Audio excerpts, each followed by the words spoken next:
Third aggregate function आता है हमारे पास सम। अगर मुझे सेलेक्ट करना है सम ऑफ आईडीज फ्रॉम टीबी, तो सम ऑफ आईडी क्या था मेरा 1 + 1 + 2 + 3 दैट इज 7। और इसी में अगर मुझे चाहिए एवरेज, तो मैं एवरेज निकालूंगा using function avg of id from table name. तो वो आएगा मेरा 7 upon number of records, that is 7/4। अगर मैं सम और एवरेज को एग्जीक्यूट करता हूं स्ट्रिंग के साथ,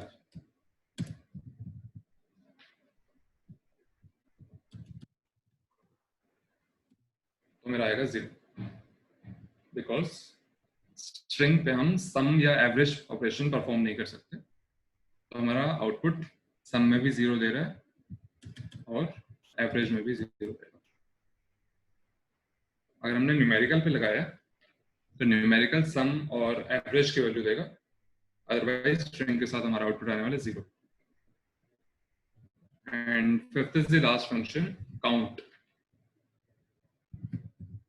let's execute the query select count of id from table name। तो जितनी भी आईडीज का जितना भी काउंट होगा वो बेसिकली डिस्प्ले करने के लिए हमारा यूज होता है काउंट फंक्शन। अब एक चीज मैं करवाता हूँ कि आईडी में अगर मेरा स्टोर हो रखा है null, insert into dd values, ID में मैं स्टोर करता हूँ नल, फर्स्ट नेम में f एंड लास्ट नेम में l।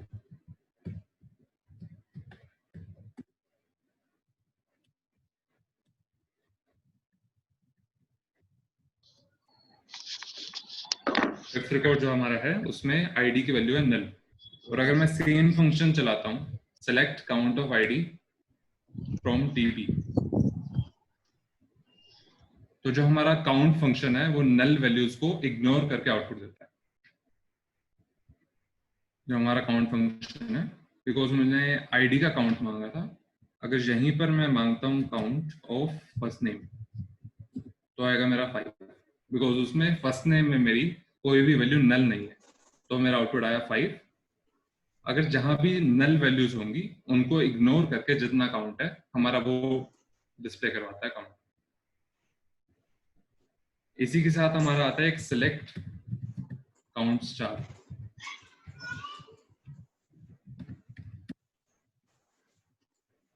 काउंट स्टार बस हमारा क्या करता है, काउंट जैसे हमारा नल वैल्यूज को इग्नोर कर रहा था, काउंट नल वैल्यूज को इग्नोर नहीं करता। तो नल वैल्यूज को इंक्लूड करके जितना भी काउंट होगा, यानी कि इस टेबल में था हमारा 5, तो वो डिस्प्ले करवाएगा।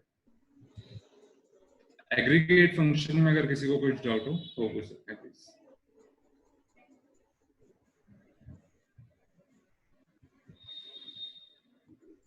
यार aggregate functions are very important right. So अगर आपको कुछ भी डाउट है तो प्लीज़ यू कैन आस्क, अभी डाउट क्लियर कर सकते हो, क्योंकि आगे कॉम्प्लेक्स क्वेरीज होंगी तो उसमें एग्रीगेट फंक्शन से काफ़ी यूज हो रहे होंगे और आपके इंटरव्यूज वगैरह में भी इसी से रिलेटेड काफ़ी क्वेरीज होंगी।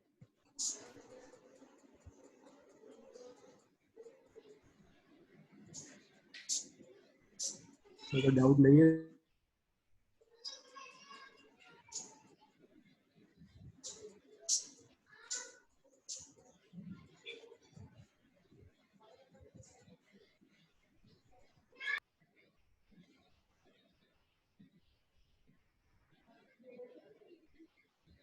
Let's continue. ठीक है, तो नेक्स्ट हमारे पास आता है in operator. It allows you to specify multiple values in a where clause. जैसे अगर क्वेरी चलाता हूँ select star from table name where ID in, अगर मुझे कुछ ही आईडीज की वैल्यू, मुझे वो सारी रोज डिस्प्ले करवानी है जिसमें जो मैं प्रोवाइड कर रहा हूँ आईडीज सिर्फ वही रिकॉर्ड फेच होकर है, तो या तो मैं क्या कर सकता हूँ, अगर मुझे सेलेक्ट स्टार फ्रॉम टीबी करता हूं तो मेरी आईडी की वैल्यू है 1, 2 और 3। अगर मुझे सिर्फ वो रिकॉर्ड्स चाहिए जिनकी वैल्यू या तो आईडी 2 है या आईडी की वैल्यू है 3, तो एक वे तो है कि मैं select star from TB where ऐसा डाल दूं कि वेयर आईडी इक्वल टू 1 और आईडी इक्वल टू 3। तो जहां भी मेरी आईडी इक्वल टू 1 होगी या फिर आईडी इक्वल टू 3 होगी, मेरे वो रोज डिस्प्ले हो जाएंगे। अब मेरा इन क्या करता है? Where ID in, it is a shorthand for multiple or operations. कहने का मतलब अगर मुझे बहुत सारी आईडीज को डिस्प्ले करवाना है, यानी कि मेरी let's say ID equal to 1, 3, 5, 7, 8, 9 ऐसे, मेरे पास बहुत बड़ा सेट है, तो मुझे क्या करना पड़ेगा? इस वजह से मुझे आईडी इक्वल टू 1 और आईडी इक्वल टू 3 और आईडी इक्वल टू 5, तो वो बहुत लंबा प्रोसीजर है। उसको कम करने के लिए हमारा, जैसे मैंने आईडी इक्वल टू 1 और 3 को डिस्प्ले करवाया, तो मैं क्या करवा सकता हूँ? Select star from ID, select star from TB where ID in 1, 3 कि रिकॉर्ड्स में आईडी की वैल्यू या तो 1 होगी या 3 होगी, वो रिकॉर्ड्स मेरे पास फैच होकर आ जाएंगे।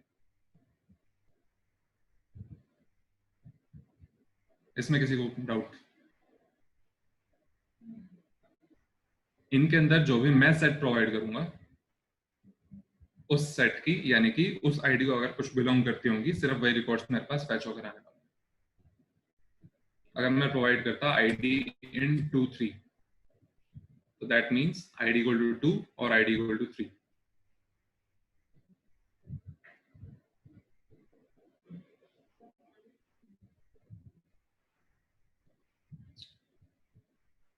इसके बाद आता है हमारा बिटवीन ऑपरेटर।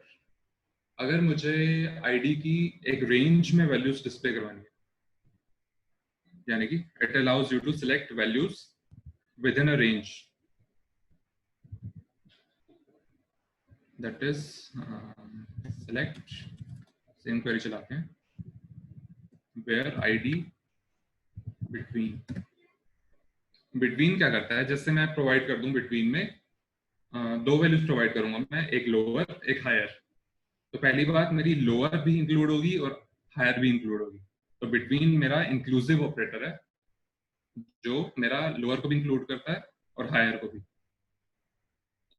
तो अगर मैं देता हूं बिटवीन 1 and 3, तो मेरी जो 1 से 3 तक की रेंज में आईडीज हैं वो रिकॉर्ड्स डिस्प्ले हो जाएंगे। अगर मैं यहीं क्वेरी चलाता 1 से 2, यानी कि जिन आईडी की वैल्यूज 1 से 2 रेंज के बीच में, सिर्फ वो मेरे रिकॉर्ड्स डिस्प्ले होंगे।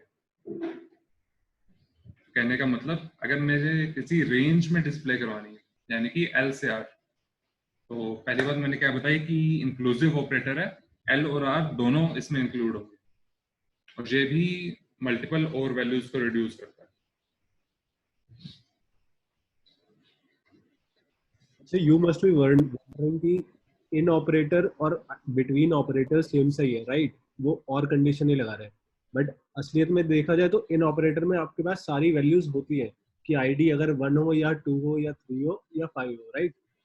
बट बिटवीन ऑपरेटर में आपके पास एक्सक्लूसिव, बस एक तरह से कह सकते हो कि बॉर्डर वैल्यूज होती है कि 1 और 5 के बीच में जो भी वैल्यूज है। जैसे एल से आर आपको डिस्प्ले करवानी है तो बस आप दो वैल्यूज प्रोवाइड करोगे, एल और आर, पर इनमें आपको क्या लिखना पड़ेगा? एल, एल+1, एल+2 अप टू आर, सारी वैल्यूज प्रोवाइड करने की पड़ेगी इनमें, जबकि बिटवीन में हमें सिर्फ दो वैल्यूज पास करनी पड़ेंगी, एल और R. So basically between operator mostly उन केसेस में काम आता है जहाँ पे डेट रेंज दी होती है, मतलब एक डेट टाइम का कॉलम होता है या डेट का कॉलम होता है आपके डीबी में, और आपसे बोला जाता है कि 1 जनवरी से लेके आज की डेट तक सारे रिकॉर्ड्स निकालना। तो आपको पता है कि 1 जनवरी आपका लेफ्ट लिमिट और राइट लिमिट आज की डेट, तो उसके लिए आप इन ऑपरेटर यूज नहीं करोगे कि सारी डेट्स की हमारे सारे रिकॉर्ड्स जो जो इन डेट्स में फॉल करते हैं, राइट? आप उनसे बाहर वो सब रिकॉर्ड्स निकालोगे जो इनके बीच में फॉल करते हैं। सो आपके पास लेफ्ट लिमिट होगी और राइट लिमिट होगी, सो उससे क्वेरी आसान हो जाएगी, राइट? तो इन दोनों मतलब क्वेरीज हम एक साथ करवाते जा रहे हैं, ऑपरेटर भी बता रहे हैं आपको, बट हाँ यू शुड नो, आपको पता होना चाहिए कि क्या रिलेशन है या क्या डिफरेंस है basically, right? Continue. Next lecture में मैं एक ऐसी टेबल पे क्वेरीज करवा दूंगा जिसमें डेट पर आपका बिटवीन काम करके दिखाऊंगा कि अगर मुझे एक स्पेसिफिक डेट से आज तक की डेट तक की क्वेरीज मुझे चाहिए तो मेरा कैसे काम करेगा। ऐसे ही एक दो क्वेश्चन देखते हैं कि अगर मुझे टेबल में से इवन नंबर्ड रिकॉर्ड्स को ही डिस्प्ले करवाना है, जैसे मुझे सेकंड रिकॉर्ड चाहिए, फोर्थ रिकॉर्ड चाहिए, सिक्स्थ रिकॉर्ड चाहिए, अगर मुझे जो रिकॉर्ड्स इवन पोजीशन पर है सिर्फ वो डिस्प्ले करवाने हैं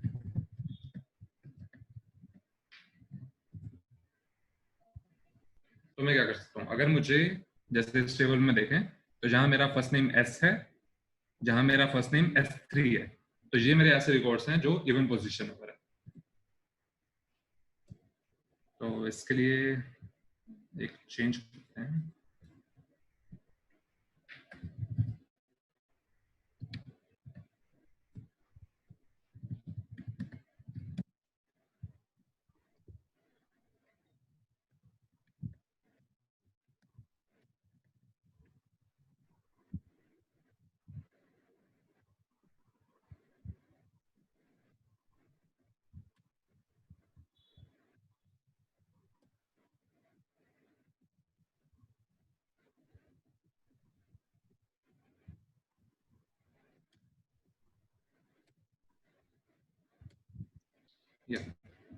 तो अगर मैं सेलेक्ट स्टार कमांड चलाता हूँ तो वो है id इक्वल टू 1 2 3। अगर मुझे सिर्फ इवन रिकॉर्ड चाहिए तो यानी कि जहां फर्स्ट नेम मेरा S2 है और लास्ट नेम A2 है, और मेरे ऑड रिकॉर्ड्स वो होंगे जहां पर मेरा फर्स्ट नेम S है, लास्ट नेम A है, और तीसरा रिकॉर्ड यानी कि जहां फर्स्ट नेम S3 है और लास्ट नेम A3 है। तो पहले करते हैं, अगर मुझे इवन नंबर्ड रिकॉर्ड्स चाहिए तो मैं लगाऊंगा condition select star from DB where ID mod 2 equals 0। अब हमारा मोड ऑपरेटर एसक्यूएल में वैसे ही काम करता है जैसे आपने पढ़ा होगा सी और C++ में। तो ID mod 2 अगर मेरा 0 है यानी कि ID की वैल्यू मेरी क्या थी 2, तो 2 mod 2 मेरा क्या रिटर्न करेगा 0, और 4 mod 2 भी अगर मैं चेक करूं तो 0 रिटर्न करेगा। तो जहां पे भी मेरी ID की वैल्यू इवन है वो होंगे मेरे सारे इवन नंबर रिकॉर्ड्स। और ऐसे ही अगर मुझे ऑड नंबर रिकॉर्ड्स डिस्प्ले करवाने हैं तो मैं कर दूंगा ID mod 2 इक्वल्स 1। तो यहाँ हमारे मेरे सारे ऑड नंबर रिकॉर्ड्स डिस्प्ले हो जाएंगे। इसके बाद आज के लेक्चर की एक लास्ट कवर करते हैं ऑल्टर कमांड। ऑल्टर हमारी DDL से रिलेटेड है, यानी कि डेटा डेफिनेशन, जिसके यूज करके हम टेबल का स्कीमा डिफाइन कर सकते हैं। यानी कि हमने जैसे टेबल क्रिएट कर ली, उसके बाद it is used to add, delete और modify columns in a table, also used to add and drop various constants. इसकी बात करेंगे बाद में नेक्स्ट लेक्चर में। तो आज देखते हैं कि अगर मुझे टेबल के स्ट्रक्चर में कुछ चेंज करना है तो मैं यूज करूंगा ऑल्टर कमांड का। तो फर्स्ट करते हैं, जैसे मेरे पास अभी के लिए अगर मैं डिस्क्राइब टेबल करूं तो वो मेरा देता है कि मेरे पास अभी करंटली कौन से कॉलम्स हैं और उनकी डेटा टाइप क्या है। अगर मेरी रिक्वायरमेंट है कि अगर मुझे एक और column let say age of student insert करवाना है हमारी टेबल में, तो मैं यूज करूंगा ऑल्टर कमांड। तो alter table, table name, add use होगा हमारा नया कॉलम हमें जैसे ऐड करना है तो उसके लिए यूज करेंगे हम ऑल्टर के साथ ऐड। तो हमारा होगा ऑल्टर टेबल DB ऐड, इसके बाद आएगा हमारा कॉलम का नाम यानी कि एज, उसके बाद आ जाएगी इसकी डेटा टाइप।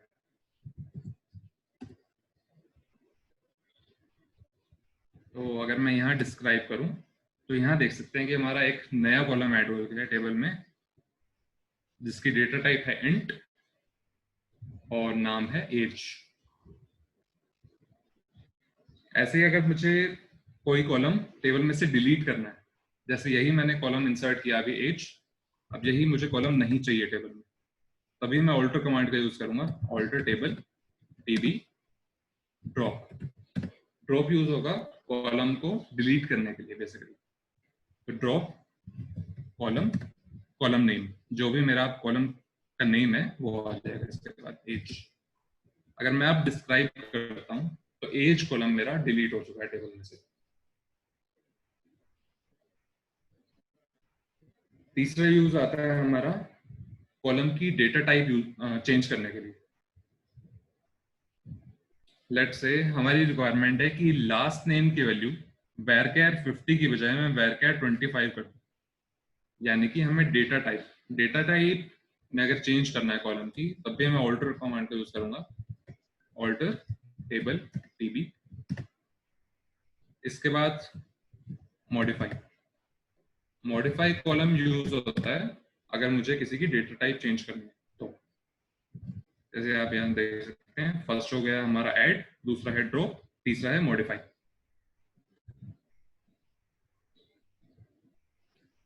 तो मॉडिफाई कॉलम नेम और डेटा टाइप।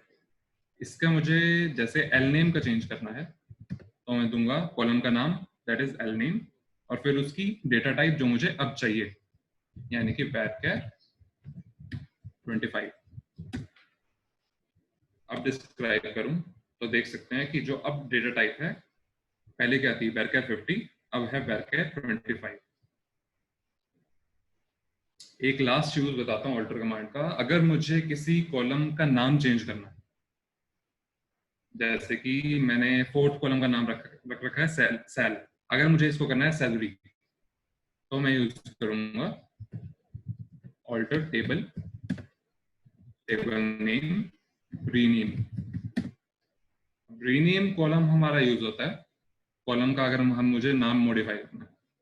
अगर कॉलम का डेटा टाइप मॉडिफाई करनी है, मैंने पहले करके दिखा दिया मॉडिफाई से। अब मैं करता हूँ कॉलम का नाम चेंज, तो मैं यूज करूंगा रीनेम कॉलम।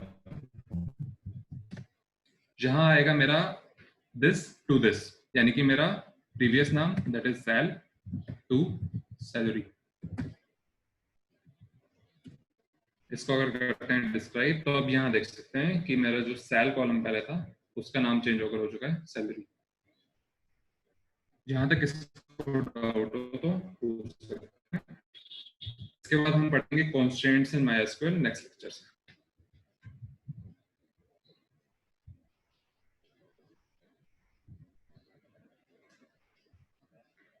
अच्छा सागर, मुझे एक डाउट है कि क्या हम जो ड्रॉप कॉलम है वो हम तब कर सकते हैं जब हमारे डेटा ऑलरेडी उस कॉलम में एडेड है। मतलब आप स्क्रीन शेयर करोगे तो सपोज फर्स्ट नेम में हमारे पास पहले से कॉलम्स में डेटा एडेड है, राइट?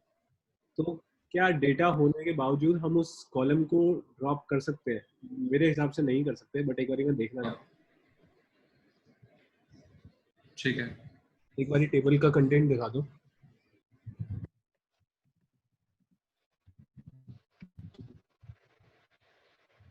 ठीक है, what if I want to जैसे लेट्स से मैं यहाँ फर्स्ट नेम को अगर मैं मुझे ड्रॉप करना, हाँ तो